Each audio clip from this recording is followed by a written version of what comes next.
Hi there, welcome to Mental Health Monday. My name is Renee and I'm a psychologist. Today we are looking at shame and especially how it relates to how we may be feeling when we grow up with emotionally unavailable or emotionally immature parents.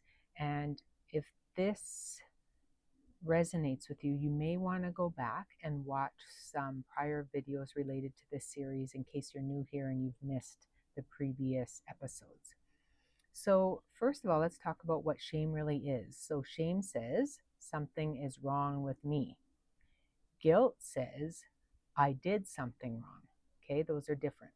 So, Brene Brown's research shows that shame is tied to fear of disconnection, the belief that we're unworthy of belonging.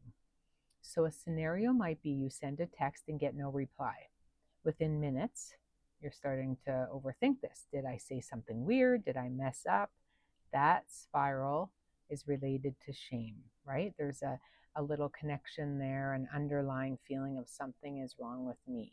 Okay. Part two, why does shame feel so paralyzing? Well, shame activates the dorsal vagal freeze system. That's Stephen Porges's research.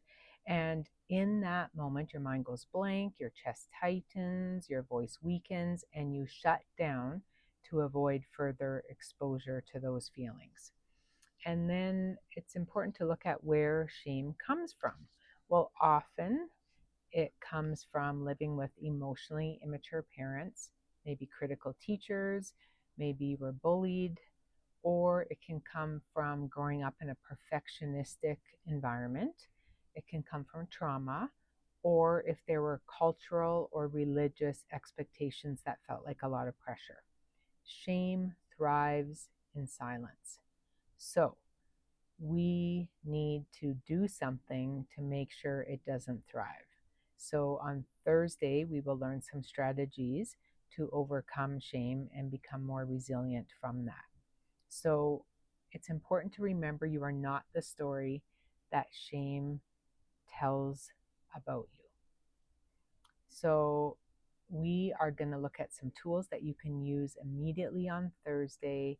So in the meantime, if this is helpful or you think about someone who struggles with shame and a sense of unworthiness, please like, share, and subscribe so that others can have help with this too. And until then, you got this, and I'll see you Thursday.